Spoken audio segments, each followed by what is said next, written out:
Hey, Scott. Yeah. Good morning, members. As we Cardiff Gate, which are classes as an away day, I'd like to everybody can introduce themselves because some new faces around the table. So I'll start with myself. I'm Councillor Steve Bradrick. I'm the chair of Southwest Fire and Rescue. I'm Councillor Cameron Drake. I represent the available Morgan and I'm vice chair. Chris Barton, Treasurer of the Fire Authority. I'm Councillor Jen Morgan, representing Plain of Brent, and I'm vice chair of finance. I got this representative from Torwine and I'm chair of the financial forum. Sue McConnell, the county councillor Sue McConnell from Monmouthshire. Councillor Maureen Powell, also from Monmouthshire. And Martin Hughes from Gent. I'm Councillor Paula Ford from Gent. Councillor Ian Bradley for the available. Phil Holmes from the Canada. Councillor Heady. Paul Parkin, Tom River West. Adrian Roberts, chair of Human Resources, RCT. Best. Gary Thomas, Director of Corporate Services and Monitoring Officer for the Authority. Good morning. Hugh Jake, Chief Fire Officer. Councillor Kerry Wright, Billy. Good morning, Jerry Rose, Temporary Deputy Chief Fire Officer, Director for Service. Morning all, we know the head of operations. Morning all, Gary Davis, Director of Technical Services. Good morning all, Alison Reeds, Director of People Services. Good morning, Serena Ford. I am the Manager for Learning Development and Inclusion in Service. Chris Parker, admin support. Scott Morris, Member Support Officer. Okay, and we've got some members online. I can see Dilwa. Good morning, everyone. I'm Dilwa. I'm Dilwar Ali, Councillor for Llandaff North, Cardiff Council. Can I hear you, Dilwa? Thank you. Can you hear me now? Dilwa, yes, brilliant. I'm Dilwar Ali, Councillor for Llandaff North, Cardiff Council. Thank you. Thank you, Dilwa. Okay then, so first of all, Chris Klein, apologies for absence, please. Councillor Ellsby, Melbourne, Proctor, Carr, ACFO, Prendergast and Williams, and Sarah Watkins. Okay, thank you. Item 2 on the agenda, declarations of interest. Members of the Fire and Rescue Authority reminded of the personal responsibilities declared both orally and in writing, any personal or prejudicial interest in respect of matters contained in this agenda in accordance with the provisions of the Local Government Act 2000, the Fire and Rescue Authority Standing Orders and the Members' Code. Any declarations, members, please? Yeah, Steve? New English mentioned and Jen and I are both on about the report scrutiny. Okay, thank you, Steve. Okay, Noah? Okay. On to item number 3, Chair's announcements. The Independent Review of Health in Wales has issued the final report, which is effective on the 1st of April 2023. Draft report was reported at the December meeting, and all of the dimensions set out in the 2024 annual report remain valid. Should members require a copy of the full report, they should contact ACO Scaling Thomas, who will provide an electronic copy. I'm pleased to announce that the NGC approved pay offer was accepted following the ballot of FBU members. The ballot result was announced on March the 6th, with a 96% in favour of accepting the approved pay offer of 77% backdated to July 2022 and 5% from July 2023. I would also like to put on record my thanks for the outstanding work and the planning which has been taken by our officers in preparation for the potential industrial action. Thankfully, the immediate threat has been avoided, but the planning will still stand as in good stead for any future scenarios which will ensure will come our way. In sadness, I have to announce the passing of our former Chief Fire Officer, Brian Fraser. I knew Brian quite well after a long battle with illness. Brian served as Chief Fire Officer from 2001 to 2009, and our thoughts go out to him, his family, friends, and colleagues. Chief Fire Officer and I met with the Deputy Ministers and colleagues from Mid and West and North Wales on March the 8th. Matters discussed centred around the 2 thematic reviews which will be presented to you today and the budgets of the fire authorities for the next financial year. We did discuss the impact of Welsh Government grants being removed or distributed in a different way, and how this reflects negatively on fire authorities. I've also met with the Deputy Minister twice since. Following the rigorous procedure, I am pleased to announce that Fenella Morris, KC, has been appointed as the independent chair of the Culture Review. Vanilla is now in the process of putting together a team to undertake this review of service culture and dispute processes and historic dispute cases. I believe I've got a meeting with them over the next 2 weeks to look at different things. Malawi. Following the recent devastating floods, the International Search and Rescue was deployed to assist the people of Malawi in recovery from the national disaster. Once again, our service supported this deployment with 3 of our personnel supporting this vital work, and my thanks goes to everyone who attended any disasters whatsoever. Multi-agency water rescue took place on the 14th of February at Brimbach Park in Tredegar. Appliances from Ebervale, Aberbargoed, Tredegar and Merthyr Tydfil were in attendance, together with a new rescue tender. The exercise was a test of multi-agency response and water rescue in multiple casualties missing of a large boat in the dark. I'd like to thank Councillor Jen Morgan for attending this, and I know she found this of great interest. I'm pleased to see such a good turnout today for today's meeting and look forward to the development day for members, which follows immediately after the close of this meeting.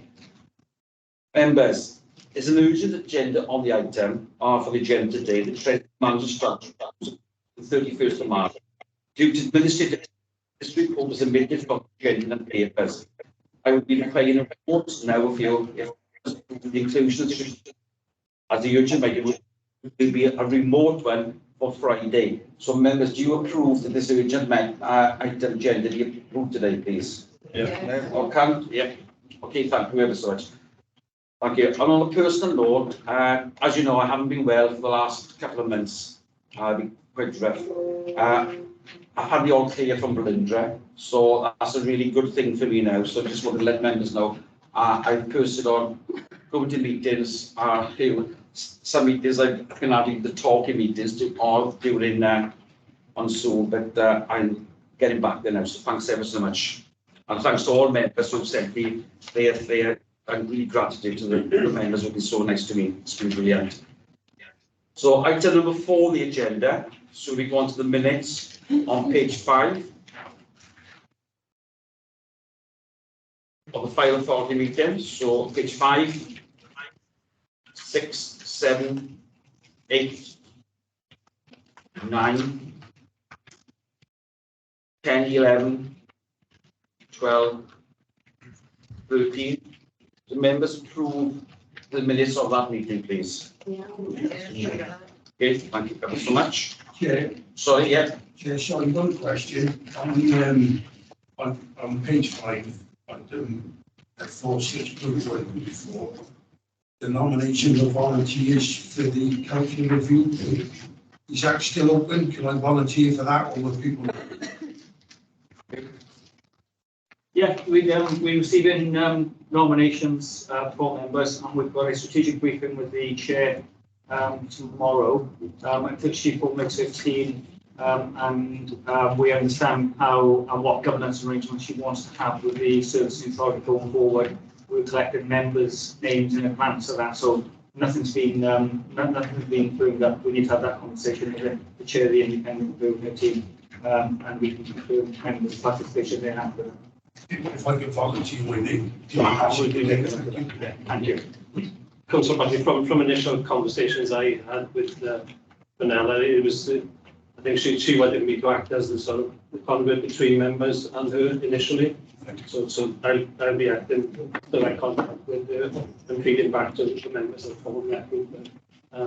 But if we feel the need that members do need to meet with her, obviously that's something we take up with her when we meet with her this week. Okay, so go on to page 15, HR meeting. So 15, 16, 17 and 18. For those, second please, yeah. Thank you. On to page 19, finance and audit, 19, 20, 21, 22, 23 and 24. Members happy with that, Steve?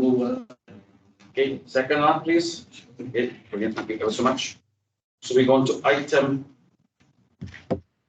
on page 25, update actions. Alison, yep, sorry.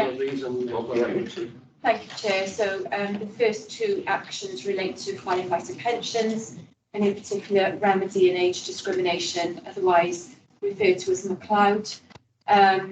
just to update on the progress in terms of the benefit options that we're providing to members when they submit their notice of intent to retire.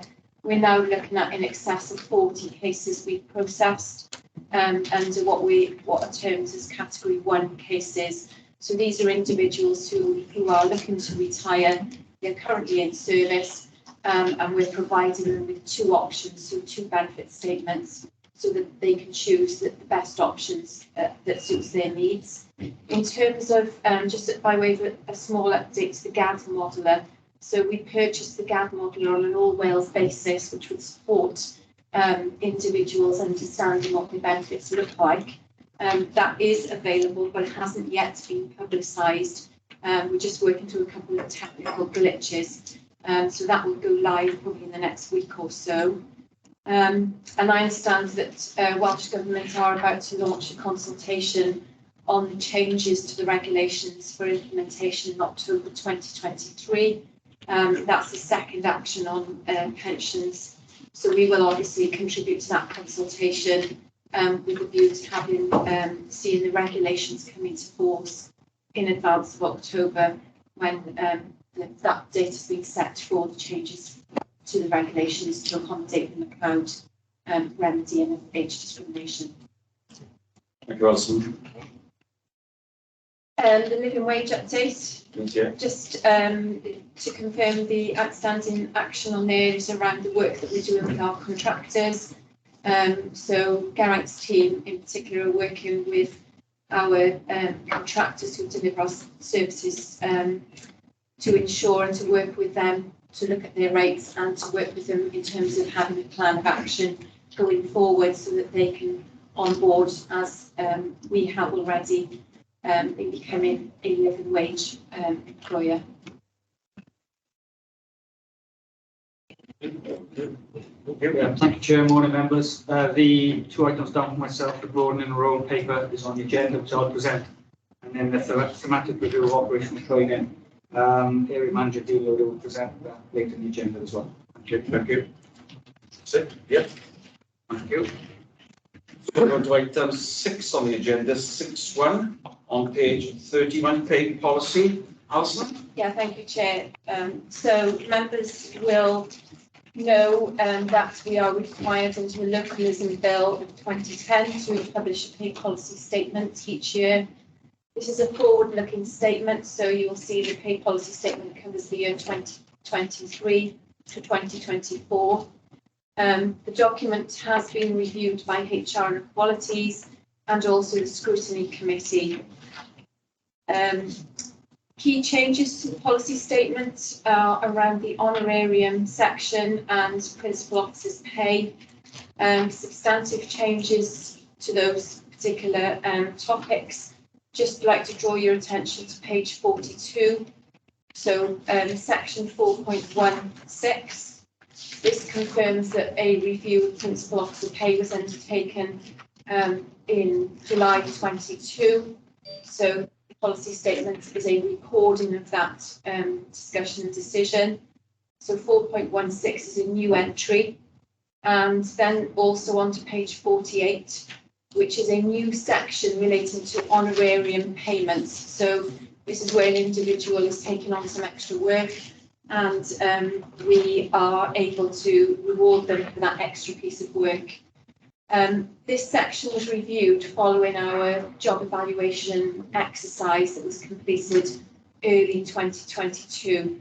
And so there is a whole new section on honorariums in particular. And as the Chair just announced, following acceptance of the pay offer for staff covered by Grade Book terms and conditions on the 6th of March, the new pay policy statement that was circulated to you last Thursday now includes the increases to those rates relevant to Grade Book colleagues. There are 2 areas that we are currently outstanding in terms of requiring updates going forward. One is the Gold Book pay settlement. So colleagues covered by Gold Book pay in terms and conditions has not been settled for 2022 or 2023. So that will require updating when we have further news of that group of staff. And also the craft workers pay award. We are currently awaiting an update on that group of staff as well. So what I'm looking for today is members to approve the pay policy statement, as we are required to publish this by the end of March. Okay, thank you, Alison. Anybody got any questions, please? The only, oh, sorry, Chair. Yeah. The only query I had, where it said the principal officer's pay will be reviewed annually. We agreed in the 26th of September that it would be done in 2 years' time, and then we would check the time frame. So I don't know if leaving checking it annually would be a fair reflection of our previous meeting. I think it is, yeah. Yeah, I think, so the section on principal officer pay sets out, and it follows the Gold Book terms and conditions, where it states in there that there's a twin track approach. Yeah. So the first track is NJC, so they will set pay levels for principal officers, and then the second track, or the parallel track, is the fire authority discussion and decisions around pay. So that that approach is enshrined in the Gold Book terms and conditions. So there should be an annual review of pay for principal officers. By the fire authority and the NGOs. Yes. Absolutely. Yes. Yeah. Yes, okay, because that's different to what we said in September, and then again in the meeting in October. I double check back with the minutes of what Yeah. was agreed and approved at that meeting, comes back to the engineer. Yeah, so we'll have my notes as well.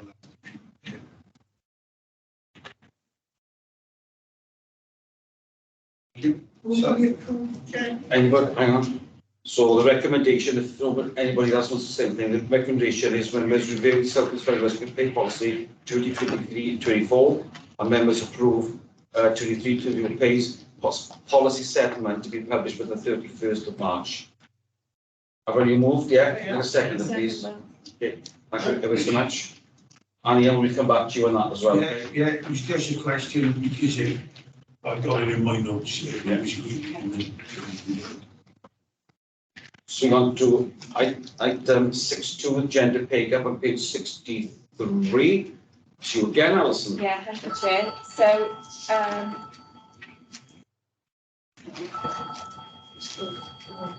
It's okay.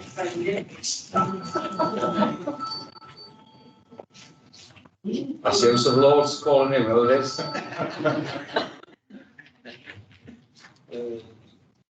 okay, thank Okay, you, Chair. yes. So, as members will know, under the Equality Act, organisations that employ 250 people or more are required to publish their gender pay gap each year.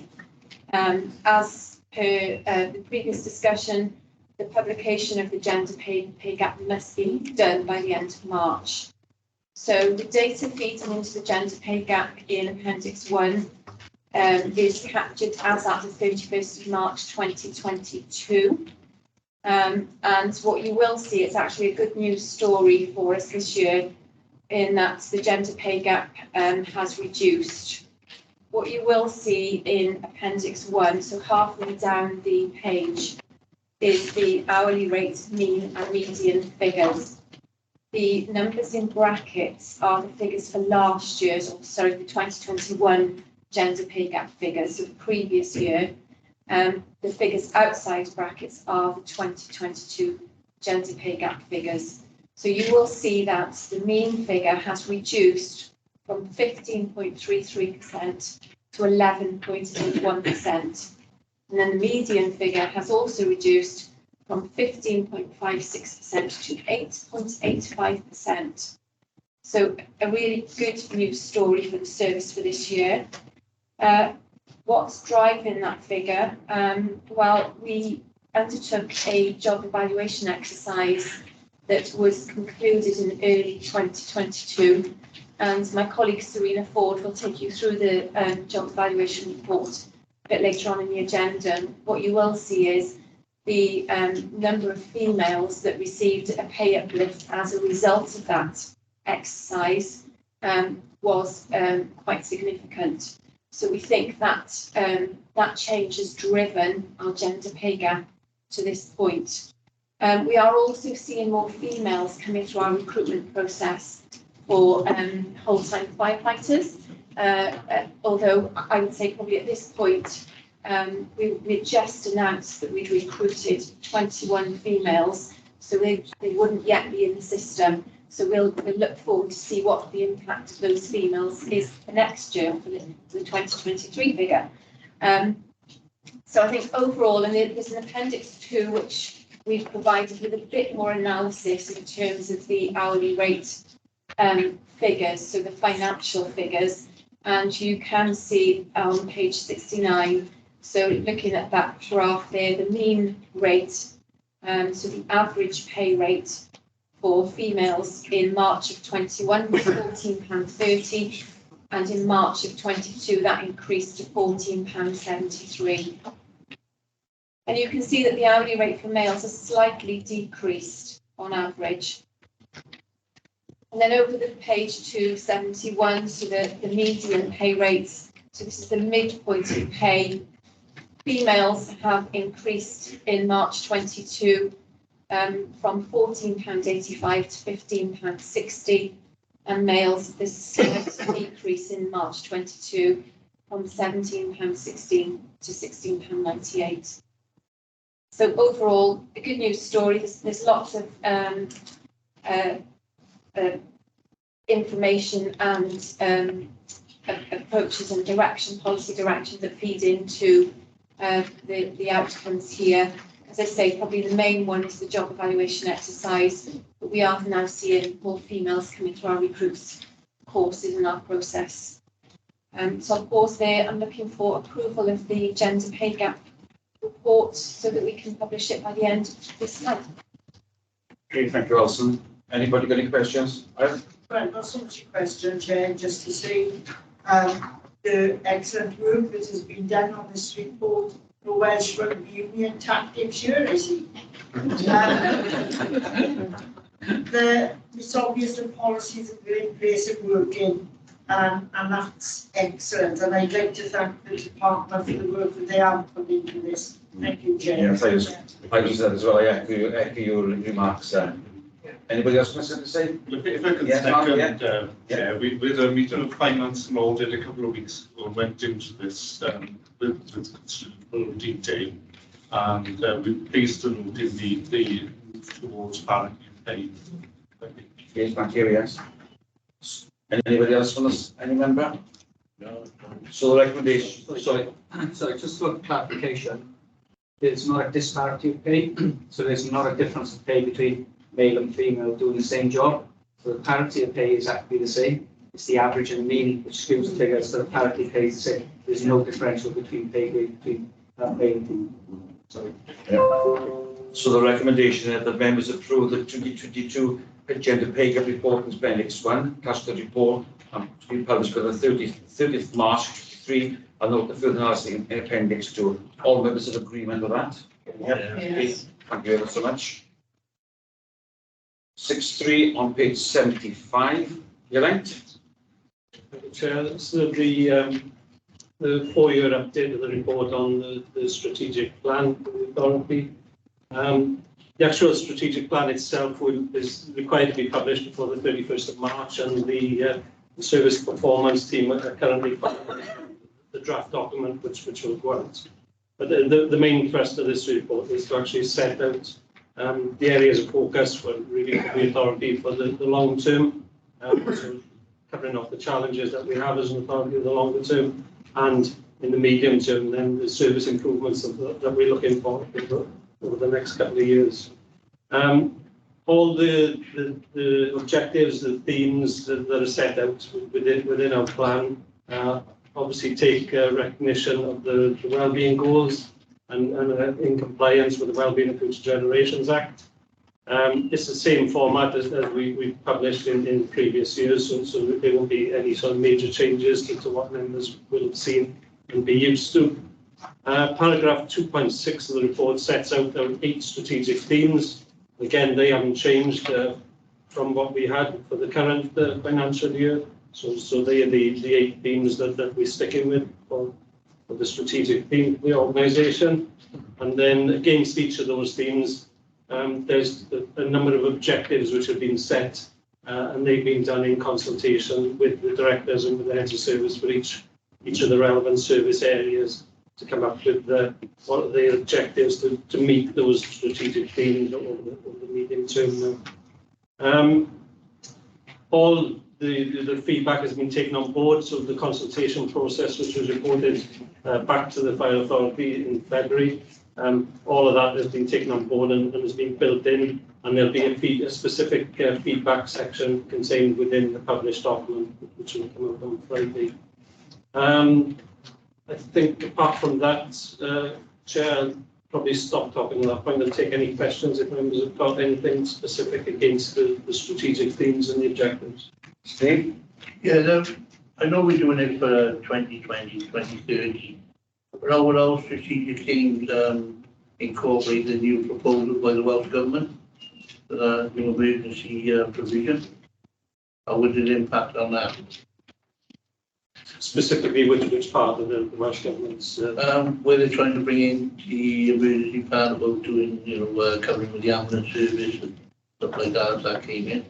Obviously, the themes are set as we currently work in. I think the chief will cover off in more detail in the report later on, which talks about broadening the role.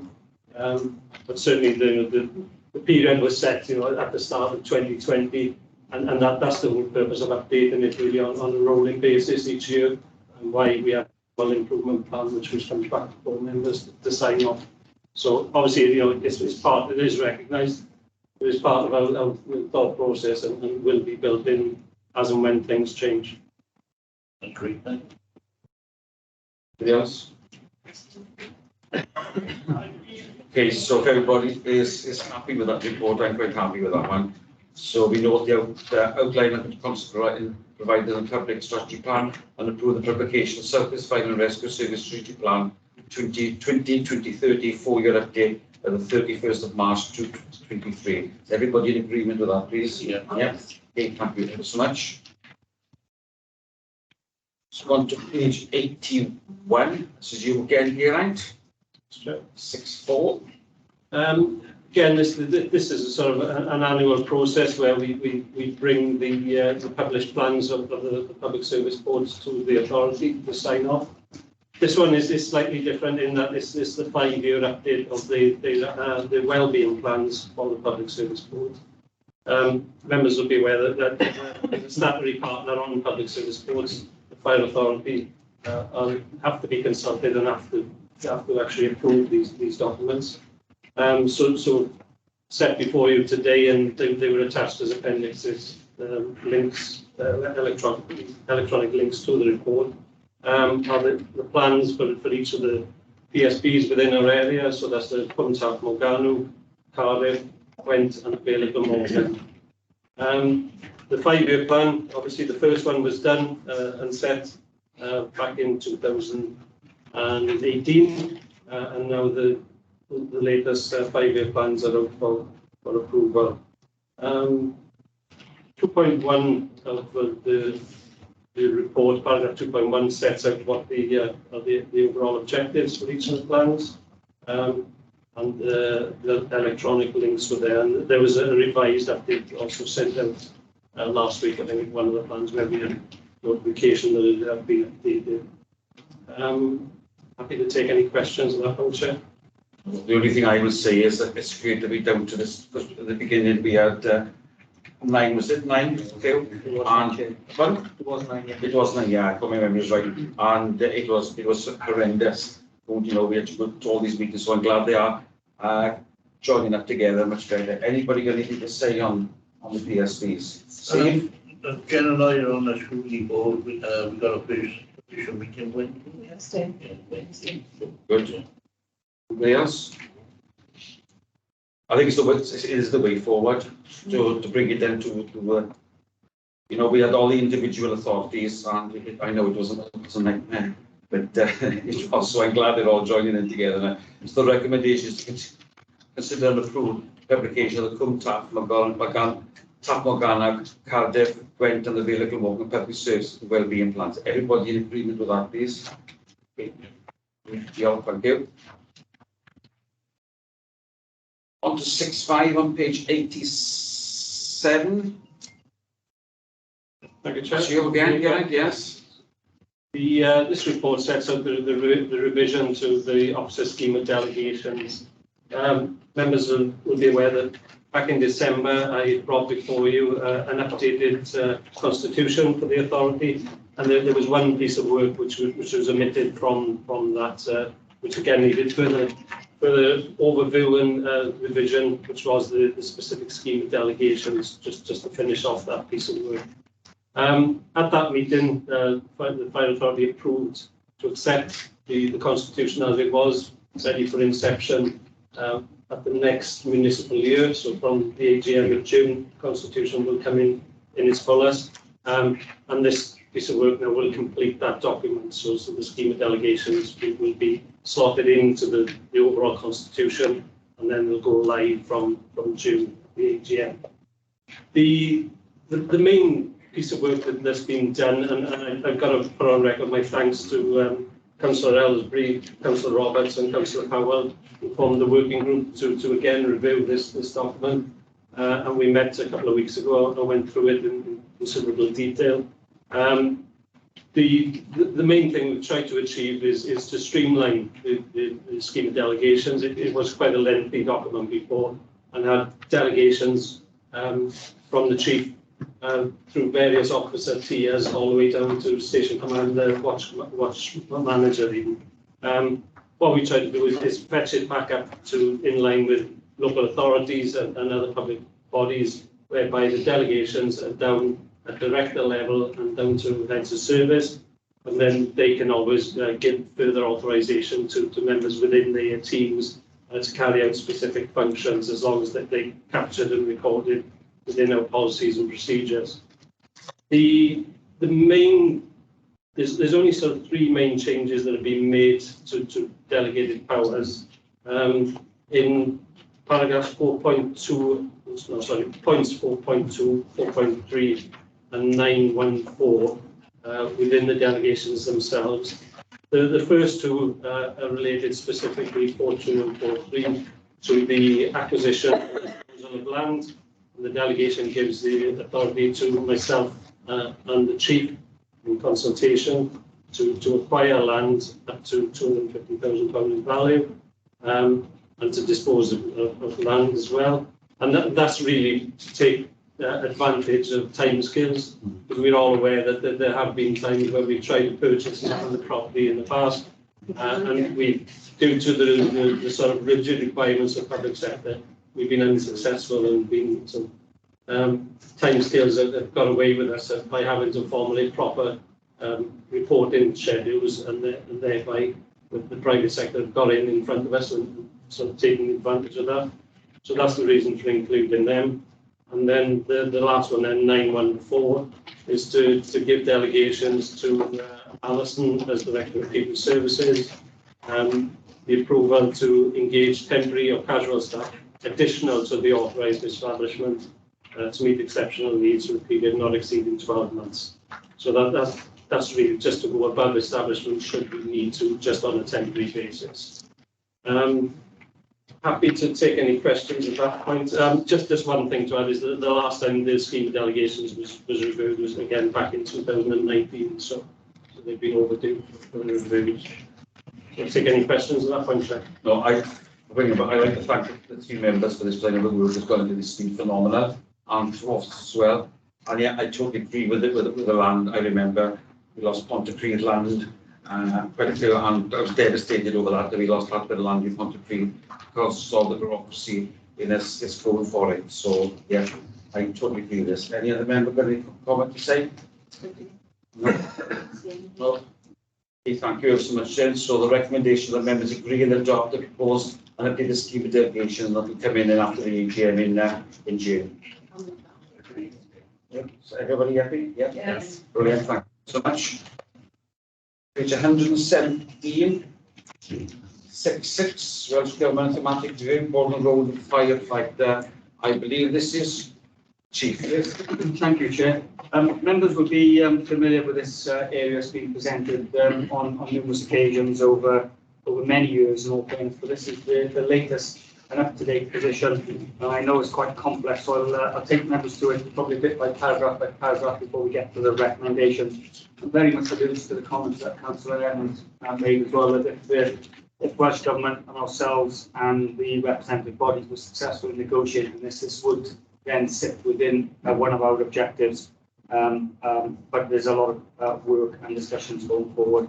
Paragraph 1.2, apologies to members. It says there was a role working group commissioned by myself. That was actually the deputy minister, and that included representatives from the 3 Welsh Fire and Rescue Services, the Welsh Ambulance Trust Health Board, and Welsh Government officials. And Deputy Chief Fire Officer Jerry Rose was our representative on that working group.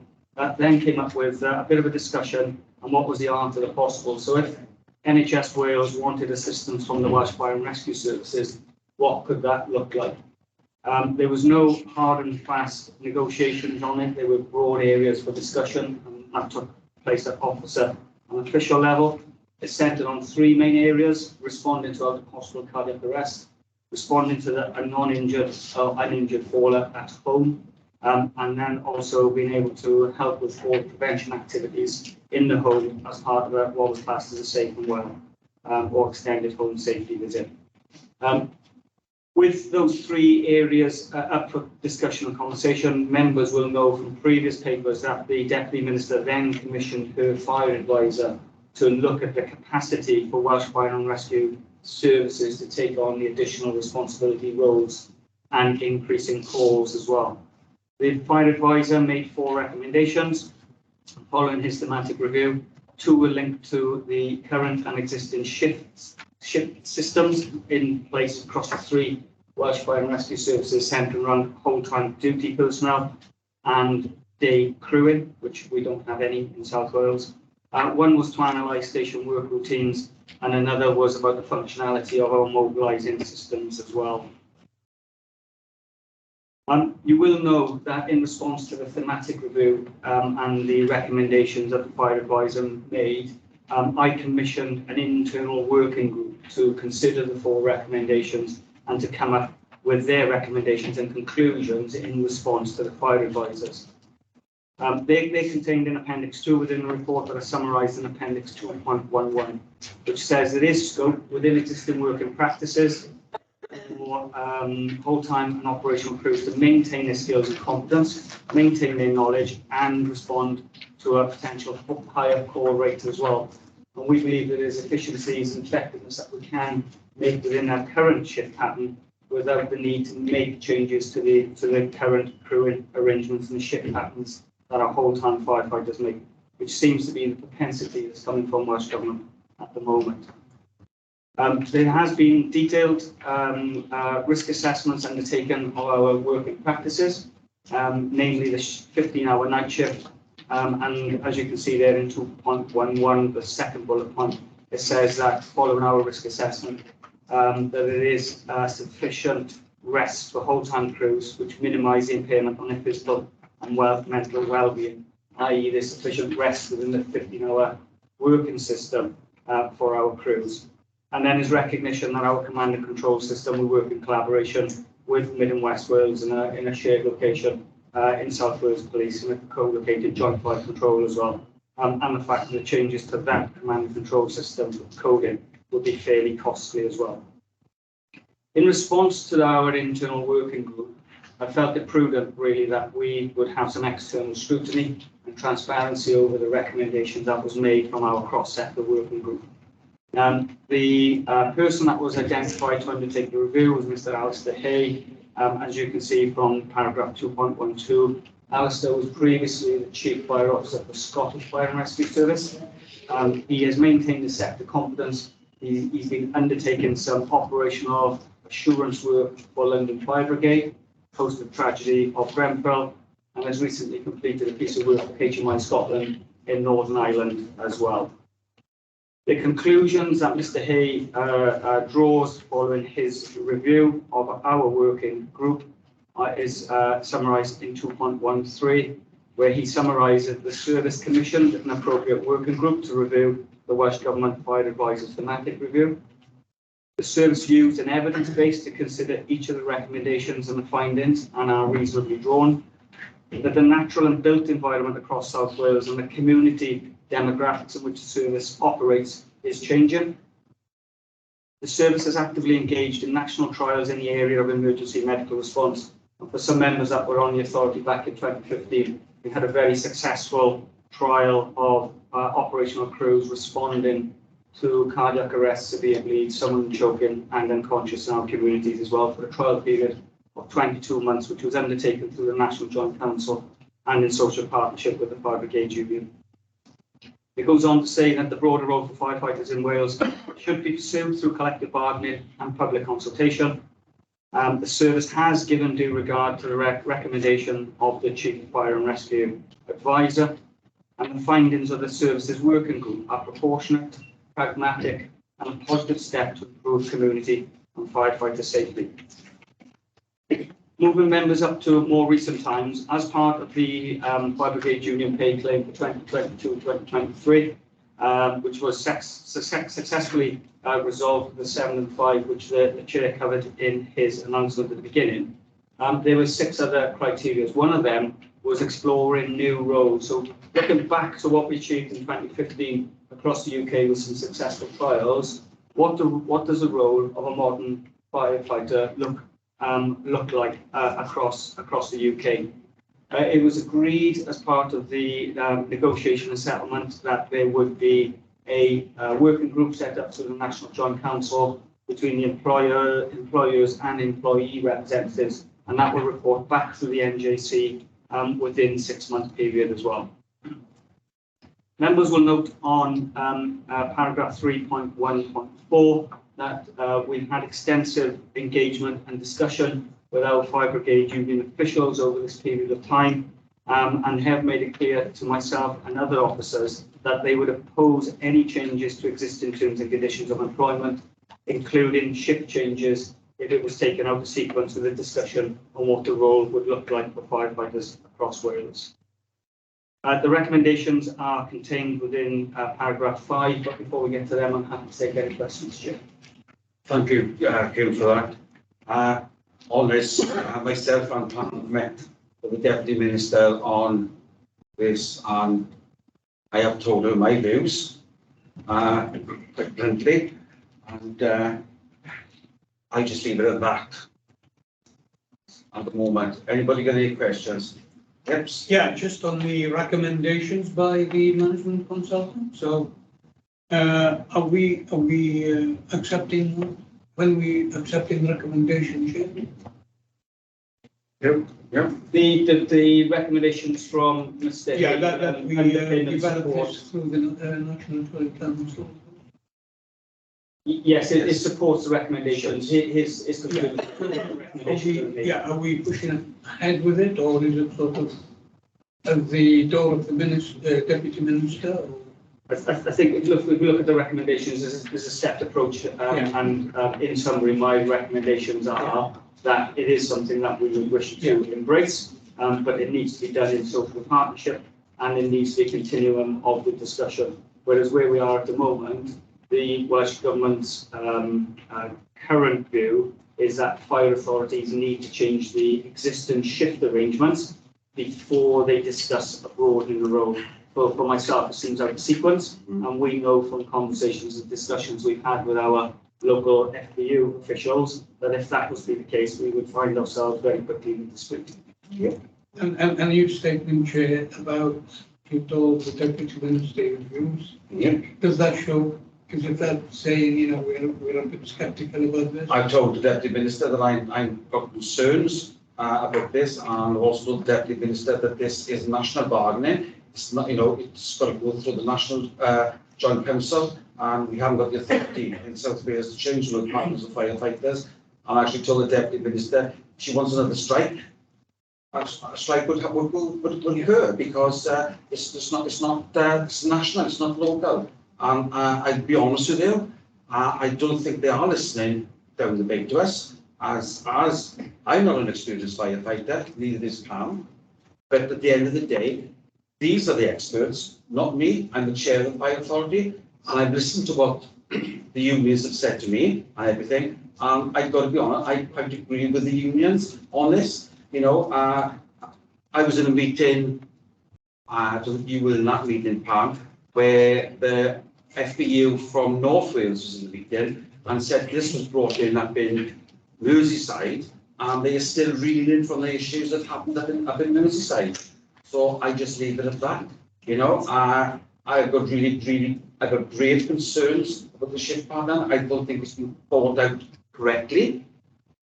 But we can see. But I'm back to chief on this 100% because I don't think this will do us any good if these are implemented without national bargaining throughout the United Kingdom, because that's what terms and conditions are with the United Kingdom. So what are we voting on? Pardon? What are we voting on? Well, I'll do the recommendations now later on. Okay, yeah. Ian, you want to come in? Just an observation, Chair, not a question. I'd like to thank the Chair and the Chief and the whole people that looked into this. They haven't just looked at productivity, which the Welsh Government Fire and Rescue Service Advisor did on his 3-day study. They've done a 3-month study. This involved the unions, the staff, the management, the health and safety people, taking cognizance of the body's natural circadian rhythms. So it's not just about productivity, it's about when you answer the call at 4 in the morning, when your body's at a natural low. Firefighters being their big thing, which is keeping our public safe and all the people we represent. It also takes, it recognises that tech rescue stations might struggle on different things, and the report states that it's not one size fits all. And it also outlines the benefits of emergency medical response, not only to our constituents, but the money we can save for the clinical and social care, the health commissioners, as well as the DWP and the UHBs. So I applaud the things being done, the piece of work that's been done, and I move second the Chief's recommendations. Dave, do you want to come back, I think? I was just going to take members through the recommendations really, and how we get to the position where we are, which brings probably an overview, a year of focus and detailed discussions with Welsh Government ministers and their officials, if that's okay, Chair. Yes. Yeah. So if we turn to the paragraph 5, the recommendations, the first recommendation is to note Welsh Government's preference to introduce a broader role for firefighters, but only after Fire and Rescue Authorities have changed their current full-time shift pattern. That is the current position and well stated by Welsh Government. Members endorse the finding of the services working group, which we have previously covered. Members endorse the external scrutiny provided by Mr. Hay, which I covered. Members note the national work that has commenced on new roles following this year's pay agreement with the National Joint Council. Members endorse the recommendation that I make that supports the introduction of broadening the role, because I do think it is a right thing for us to do, but it needs to be done in true social partnership and collective bargaining through the National Joint Council. 100%. Now, that means it does not need to be a UK-wide approach. It could be done on a Wales-wide basis, but would need to be done through the auspices of the National Joint Council, because that is where terms and conditions of firefighters across the UK are agreed and negotiated. Members endorse the recommendation that I make is not to change the existing shift pattern in South Wales in advance of broadening the road or any introduction of broadening the road. It needs to be done with the trade unions in social partnership as a continuum into whatever that new road looks like. And members approve the chair of the authority then to write to the Deputy Minister in correspondence to inform her of the decisions that the authority make regarding this paper. Thank you. I would also like to say in the one meeting we had, I actually challenged the Deputy Minister on social partnership, because I believe this is social partnership, and social partnership should include everybody, not being dictated to. Because the meeting we went to with Pam and myself, we were there as the chair and the deputy chair of the Fire Authority. Chiefs were there, the 3 chiefs. They couldn't say nothing, and I thought that was totally wrong. because they are the experts on fire. And but the three chairs and 3 deputy chairs could speak. The chairs couldn't, so I actually raised that. And Councillor Jane Gebby from Bridgend Council, the lead Bridgend Council, is the lead on fire and rescue for Wales, and she actually agreed with me on that as well. So we got the backing of Jane with that as well. Alfie, yeah, you want to correct? Sorry, it's only to clarify point 3 of 1.4. Is it position of the FBU that they'd be opposed to any changes in secondary responsibilities regardless of whether they should perhaps change? No, sorry, for clarity, the Fire Brigade Union are not opposed to any role change, but they see it, and that does need to be done through a negotiated and a social partnership approach. And they foresee the conversations that we've had with local officials and regional officials, that change in the shift pattern does change their terms and conditions of employment without the need to make those adjustments without the broader role. So i.e. they see it out of sequence, the change of shift pattern without having the broader role coming in. The essence is that you do it as a continuum together, as a package of change and reform. And that's what it should be, you know. It should be.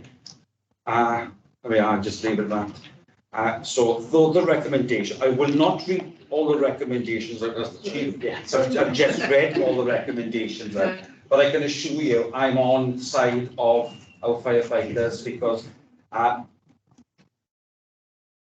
wish the advisor had spent more time and gone to more stations and spoken to more staff.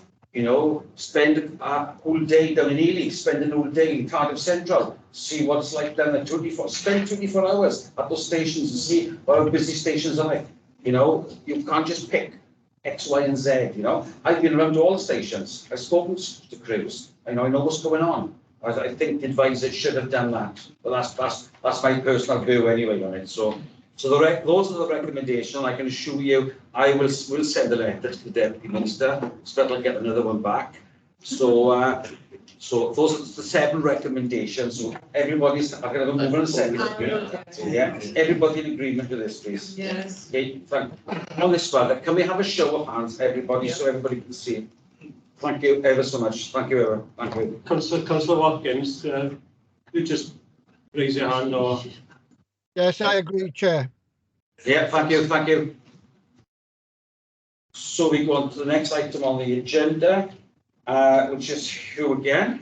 Yeah, I'll defer to Area Manager Dean. Oh, sorry, yeah, I can see it, Sorry, Dean, I'm sorry, Dean, I can see you there, yeah. Okay, thank you, Chair. Morning, members. Okay, so this paper is to discuss the Welsh Government thematic review of operational training within the Welsh Fire and Rescue Services. I think the first point to make is that what the Chief has just presented on, this is intrinsically linked really to the broadening role of a firefighter in Wales, because the Chief Fire Advisor to Welsh Government developed that paper around broadening the role. But one of the conclusions out of that paper was that at a later date, the Fire and Rescue Advisor would publish a training thematic review as part of that broadening the role. Okay, so it's not isolated to any fire service in Wales. 6 recommendations that the Fire Rescue Advisor is making is across all 3 services within Wales. What I'll identify, I'll just go through a quick brief update and introduction as to what the recommendations look like and what the Fire and Rescue Advisor is recommending. But I'll just talk you briefly through the 6 recommendations, the actions and the scrutiny and governance that we apply as a service to those 6 recommendations, because we've done a good benchmarking exercise against those recommendations, and also any further actions that we feel we might need to take, possibly in collaboration and partnership with the other 2 services in Wales as well. Okay, just as an introduction, so as I said, this is intrinsically linked to the broad and role paper that the Chief has just presented on, and the Fire Advisor published this paper in October 2022. I think another point to make here is that although there's 6 recommendations made within the paper, there is high praise for the innovation, some of the creativity that South Wales Fire and Rescue Service is currently undertaking up to this point in time. And I think that's a reflection on the investment that we've made as a service collectively around developing our firefighters, keeping them as safe as we possibly can, and developing new training and innovation, such as the investment of a new fire building within Cardiff Training Centre, and how that is now assisting the development and support and safety of our firefighters out there to ensure that we are delivering the demands of the public, that we deliver the best service and high-performing firefighters that we can. Okay, so just in terms of the recommendations, there's 6 in total. Recommendation 1 talks around where we need to undertake a training needs analysis aligned to a regular assessment of hazards, risks, and the threats that we face as a service. With the required action there, the owner of this sits within operations and training. And what we've indicated here within the plan is that within the service, the training centre here has developed a 5-year strategic plan that highlights what we intend to do over the next five calendar years in terms of developing our firefighters, that's using the facilities here, also looking at the investment of digital means and etc. I'll touch on that just a little bit later. But I think it puts us in a real good place in terms of where we are. Some of the actions that we do on an annual basis is that the service, along with some of the subject matter experts, sit within this training centre and externally around some of our fire stations. They will meet on an annual basis and undertake an evaluation and a training needs analysis of what we feel the next calendar year needs to look like for our firefighters in terms of their training. So that's undertaken on an annual basis, and therefore we've given this a status of green. So there's, as you look through the paper, there's a red, amber, and green matrix for each of these recommendations, and we've aligned ourselves into a green status to say that we are happy and content with the actions we undertake. Some of the future plan mitigation, however, will look around continual annual assurance of our PDR Pro, and that's the database and software that we use to undertake the training, frequency and competency maintenance of our firefighters. And we'll continue to align our courses with national occupational standards and national occupational guidances. So all our policies and procedures, particularly around training, are evaluated annually against those national occupational guidances and standards to ensure that we are delivering nationally aligned courses. So recommendation 2, you note this is split into elements, it's a 2A and a 2B. And this one sits around 3 Welsh Fire and Rescue Services taking an unconstrained analysis, the amount of time required for firefighters to train on and then be assessed against the independent knowledge and standard practices and techniques. On this one here, for A and B, and I'll go through them in a little bit more detail, we've given ourselves an amber status. What we've notified here is that obviously the PDR Pro that I just mentioned, the system provides us with a platform of theoretical and practical training, and that is evaluated on an annual basis. However, some of the future plan mitigation, South Wales Fire and Rescue Service, we sit on a strategic forum across Wales called the All Wales Training Managers Forum. And what's happened recently amongst the 3 services is that we've made a recommendation for that forum to undertake an evaluation along the best practices of this report, which is now being collectively looked at across the 3 services, so we can align best practice, share good learning and understanding. So that forms part of the mitigation for this recommendation. It's also encouraging to see that the National Fire Chiefs Council are also looking at what this looks like nationally across the service, particularly around the on-call element. So we've collectively noticed that within the recommendations as well. Recommendation 2B is that we undertake an unconstrained analysis of the amount of time required to train on and then be assessed against the independent knowledge that make up the additional competency areas. So 2A covers the 8 core competencies of a firefighter, and those are national core competencies. 2B covers any additional skill sets that a firefighter in Wales must undertake, and there'll be a range of those across our whole time duty system firefighters.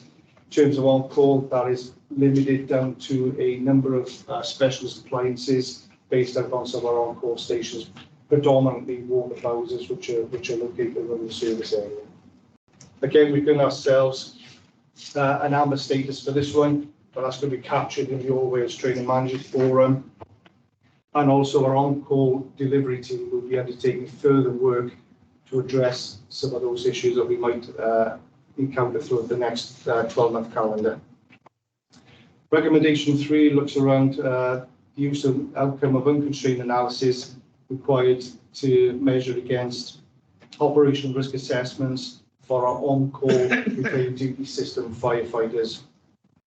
So in terms of this, we've given ourselves a green status, and what we've said there is that we will continue to utilise our on-call delivery team to undertake the analysis for on-call training, ensure that there's a collective approach pan Wales, which will use the All Wales Training Managers Forum, and then engage with stakeholders. Now that will mainly be National Fire Chiefs Council in terms of the on-call working groups that are strategically set across the UK. Recommendation 4, this looks at developing micro-teachers for every control measure included within the FRS training and development manual. It was highlighted within the report that South Wales Fire and Rescue Service, we're quite creative and innovative in this area, and this is something that we've been working on as a service for a number of months. So there's a number of delivery and training modules which are delivered digitally to some of our operational workforce. That's been undertaken for a number of months now, and these micro teachers, the feedback that we're getting is really positive from the firefighters. We're using the investment of technology to our best advantage. So we're going to continue to build on the delivery of those methods, so as we're not always looking to bring firefighters to the centre here. That helps with the sustainability agenda as well. So we'll deliver stuff digitally and remotely as best as we can. However, we will bring it in for practical means. We've given ourselves a green status. Just some of the future plan mitigation on this one will be to sharing of experience we've captured again through the All Wales Training Managers Forum, and I'll ensure consistency and wider learning across the 3 services. Recommendation 5, this looks at the review of control measures for compartment firefighting in light of international research and update control and measure tactics and techniques accordingly. And I highlighted the fact earlier on that as an authority, as a collective, as a service, we've put a great deal of investment into the training centre here to develop our firefighters, particularly around compartment firefighting techniques, to ensure the safety of our firefighters in terms of the techniques they apply when it's going into these particular scenarios.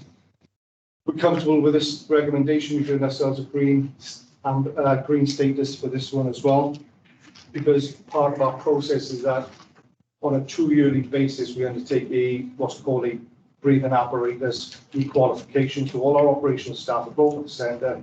They undertake a practical assessment here, development that's delivered by the instructors here. That programme, that 2-year programme, is monitored and evaluated on a 6-monthly basis. We're comfortable with the delivery of what's being delivered to the firefighters here, and that aligns to, as I mentioned, the national occupational standards and the national occupational guidances that are set nationally across the UK. Recommendation 6, this one talks around reviewing compartment fire behaviour training syllabus to incorporate any changes that are highlighted within recommendation 5. And again, we've given ourselves a green status for this recommendation. And again, what we've said, there's future changes to firefighter control measure tactics and techniques will be considered within that 6-monthly review that we currently undertake to ensure that we align to national occupational guidances. And the breathing apparatus training team will continue to seek and research development opportunities from across the UK, because our training staff here are part of national working groups where these types of scenarios, training, delivery, etc., are considered nationally. They bring back any best practices, and then we'll adopt any changes as we feel is necessary. I'll just pause there in case there are any questions, Chair, against any of these recommendations. Thank you, Dean, for that. It's really comprehensive.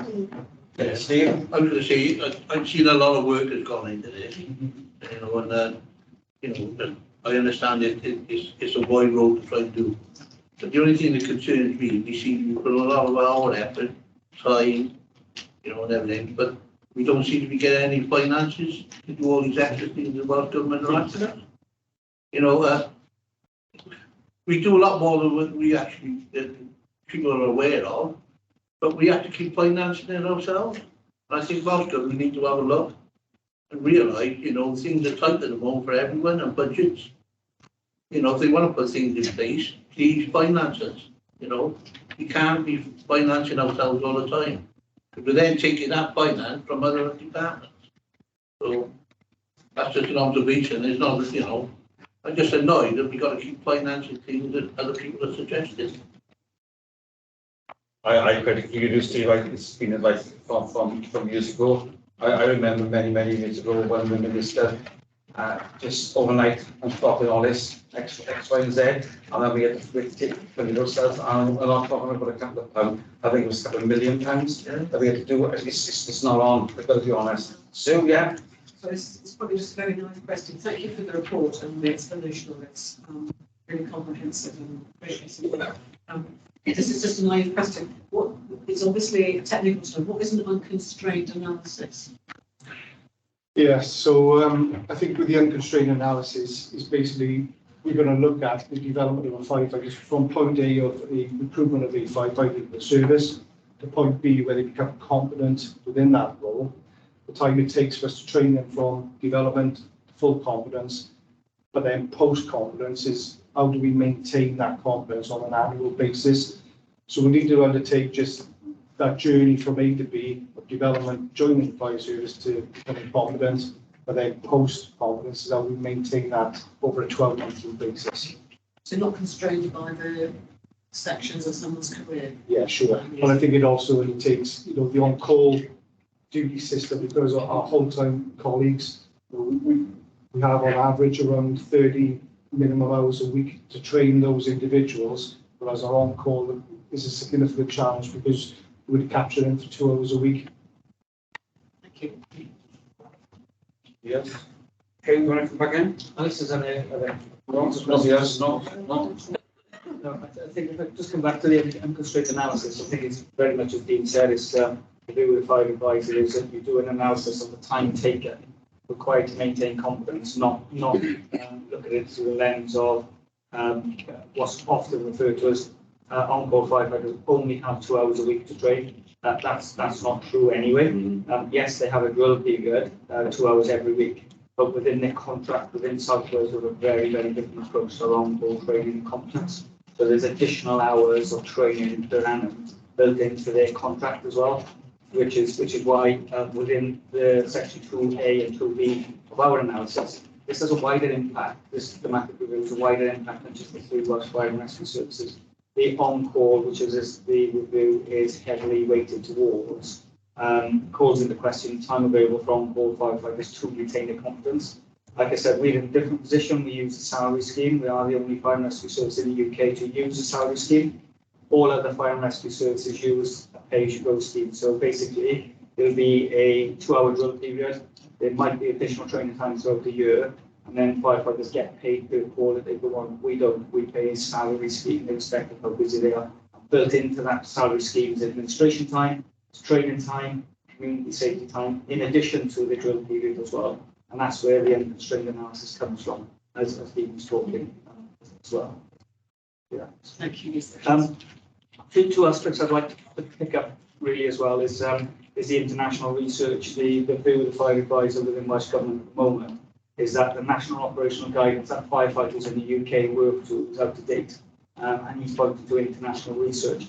Now we can only, my advice would be as a fire authority, we only work to the national operational guidance. It's national operational guidance for the United Kingdom. It's developed through the National Fire Chiefs Council with engagement with the representative bodies. It uses subject matter experts from across the UK and internationally. It's well-established guidance. There is a review of not going on. It's a cyclical review period anyway. So we're not out of step with best practice that's being reported within the UK, and that's, you know, if international research and practice changes that, then we would adopt whatever the new national operational guidance is. As Dean said, that's where the new training would come from as well. And then I said the other aspect of the report is very much as just picked up is on the unconstrained time. the roles and skills, there's not enough time within the view of this report that there's not enough time for skills and training, particularly for on-board staff, which this report states, which like I said, I think we're in a very, very different position anyway. Really thanks to the Fire Authority within here. You can see that there's reference to real fire training facilities. I think for the forward thinking, forward planning, and the continued investment from the Fire Authority, we sat here today with the state-of-the-art training facility, which has been updated year after year, but with significant investment from the Fire Authority with a real fire training facility, which you see later on in the update, if you haven't already as well. And really thanks to Dean for leading this very detailed and extensive review, which really I do believe that this paper puts us in a very good position. Not a complacent position, because it's about skills, experience and competence of all our firefighters as well. So I do think that we're in a good position. And Julie, to agree with that. Absolutely. Any other member got any question? No. Says the recommendations of the members acknowledge the report of the Commitment of Southwest Fire and Rescue in reviewing the FRA's recommendations.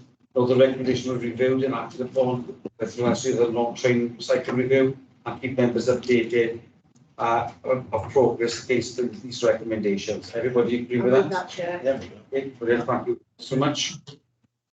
And as guess, excellent report, really, really good. So we go on to page 167. We're on to Serena, over to you. Thank you, Chair. Good morning, members. This is my full Fire Authority meeting, my first one ever, so thank you ever so much. It's a real pleasure to meet you. Apologies first and foremost from our Quality, Diversity and Inclusion Officer, which is Teresa Harper, joined us in December. I understand that you would like to meet her today, but she's at a National Fire Chiefs Council conference on culture, so we've got her busy already, and she'll be bringing a lot of that learning back into the service now after she's attended. So thank you for the opportunity today. First and foremost, the Strategic Equality Plan is a requirement by Welsh Government that every public service body should have. And our plan at the moment, in relation to what we're moving forward from an equality, diversity and inclusion perspective, needs reviewing and renewing. So at this particular point, what we've done is actually drafted together in consultation with a number of different groups in terms of inclusive working groups, specific union groups. For example, we have union representatives that focus on Black and ethnic mixed communities, those from women's groups, and also internal and external experts. This particular new plan acknowledges the announcement of the cultural review. Our Chief Fire Officer has specified in the front of this particular plan that will be going ahead. But what was felt was it's really important with this particular plan that we continue to move forward with best practice, that we continue to embed really good processes and procedures throughout the organisation. And although that we recognise that the cultural review will take place, a lot of the aspects within this plan will cover off a lot of areas that are required by law, as well as wider from, for example, socio-economic duty and our Welsh language requirements. So the plan you'll see within the document is split into three main themes. First and foremost, our services and infrastructure. That focuses very externally on our communities and our external partners. We then have an aspect around our culture. So that's the way that we behave within the organisation, how inclusive we are. And then we focus on our people. And that focuses very much around how diverse are our staff and how well do we fit our communities from that perspective and supporting them. But also what policies, procedures and support mechanisms do we have in place to make sure that we have a really truly equitable and inclusive environment for people to thrive within. So each of these particular aspects will have 6 objectives, and within that what we do is we're having to look at specific inclusive actions that will link to it. So for example, under our services and infrastructure, we want to make sure that we're doing integrated assessments. So these are equality impact assessments that look at making sure that we're not overlooking any group, that we're also getting some really good feedback from our service users outside in the communities and within the service as well. And it's about further building relationships and making sure that there's a lot of access for all our services for everyone involved. In terms of our culture, what have we actually done is made some fairly bold statements, which is really important in this current day and age. Equality and diversity, seems so much more going on now. There's lots of, every day on the news, there's some discussion around sort of equality, diversity and inclusion aspect. So within this particular area, what we've done is have a look at a zero tolerance approach in areas such as discrimination, harassment, bullying, making sure that we have what we call upstandard behaviour within the service, where challenging behaviours that are inappropriate across all levels, and ensuring that it's part of our everyday conversation. In addition to that, we want to make sure that everybody feels accountable for equality, diversity and inclusion. So the National Fire Chiefs Council Leadership Framework, it's not just for leaders that have to look at how we look at inclusion, but it's also for everybody, so those that are leading themselves as well. And then finally, for our people, we've been looking at actions around training and conscious bias. A lot of areas around this is about education. So we've looked at a new learning management system, which I believe you're having an introduction to a little later, which will talk about a lot of training around conscious bias, inclusion, equitable and inclusive workforce. And we will also be looking at how we go out into our communities, the way we develop our media and engagement campaigns to ensure that we remove all the barriers that we can for anybody who would like to become a firefighter or a member of our South Wales community, can take that up and actually move forward and find that they're able to apply when they feel that there is a job that is out there for them. We'll also continue to build on some really great work that we've been doing around neurodiversity to make sure that we are truly inclusive. Now, this particular 6 objectives built into those 3 structures will then result in an inclusive action plan, which will be rolled out across the organisation. There will be specific departmental actions that will need to take place, and this will need to be reported back on an annual basis. And that is a public document that we will be uploading and presenting to yourselves, of course. Within that, then, we'll be looking to make sure that we review this on an ongoing basis. We're finding it's very, very quickly moving in this particular field at the moment, not just for the fire and rescue sector, but across a lot of professional organisations. So we will be looking to review that and continue to keep on with best practice as we can. So today what we're looking for is to request that members agree the content of the report, so we can look at moving forward to publication on the website. Thank you. Yeah, thank you ever so much. Any questions? Steve? Can I just say this is an absolute excellent report. Yeah, I looked at it, I had to look at it again, because it stands out for me. The actual statements, the identity, the community demographics. I just thought it was absolutely tremendous. And hopefully we can share this with other people to show, what good we can do.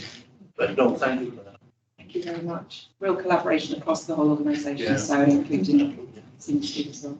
Thank you. Well, I accept the report. I just love the decoration on the page, because it makes it want you want to read it better. Yeah, it is. I really, it's an excellent report. Absolutely. Anybody else got any questions? No? No? Well, thanks, Serena, for that. It is really appreciated. So the recommendations are members have asked for the Street Quality Plan attached to the report. Everybody's agree with that, please? Yeah. Brilliant. Thank you. Well, really good. Excellent. So we go on to the next agenda on the agenda, which is 6.7, which is the one we voted at the start of the meeting, which is the extra. So Lisa? Thank you, Chair. So this verbal update is in regards to the annual Treasury Management Strategy Statement. And the company report that you can see, we will certainly commend later, covers 2 things predominantly. So what the statutory obligation is for members to approve Treasury Management Strategy Statement in advance of each financial year, and also the regulatory and code updates that have taken place since we last reported to you. This report is the first of 3 statutory Treasury reports given to members. It's the strategy that has to be reported in advance of the year. And it's a senior sector that presents the framework to members that officers will use to manage treasury management activities during the year. And when I say framework, what I mean is it contains, you will see the appendix, it contains various policies and limiting indicators that we would use to then later monitor our position of performance against. Because we come back to members then at the second point in the year with the Treasury Management Midterm Report. So that normally takes place before Christmas break. All local authorities are required by statute to approve the Treasury Management Strategy Statement and all the policies therein. But in a nutshell, our Treasury Management strategy is to ensure that our activities in the finance team in particular ensure that short-term liquidity is achieved so we can pay our bills when they fall due, and then longer-term capital spending plans are prudent and are taken in a sustainable manner that makes sure the resources are managed effectively. And that's an important area to discuss, because members will be aware that they fund us for our running expenses through the fire levy, and that forms a revenue budget. However, our capital investment plans, we don't receive any funding for that. So that's undertaken through borrowing, grants from the Welsh Government, capital receipts from the state of own capital investment items. There's still got some life left in them for somebody else. So yeah, that's it for us. The second part of the cover report looks at code updates since we previously reported. And these fall into 4 categories. So there's a categorisation changes on investments. For this fire authority, there's no great shakes there because all our treasury investments are treasury investments. They take place in cash. We don't buy property or land to pump it to give us, cash inflows in later years. We don't do that. Bigger local authorities. Okay, there's 2 new indicators there, so it's the liability benchmark and the pooling indicator. What's grown in importance is the recording of the training and skill set of people undertaking the approval process, so that's members, and also the people undertaking the activities themselves, so that's the finance team. And as a result of that, we've got Adam Bird and from Link, our treasury management contractors, coming in later on today to talk you through what you need to know as members. So you'll see more regular training taking place from this point forward on that particular area. And the other bit then, the final bit, the 4th element of the code change is the reporting changes. So more regular reporting is required to members.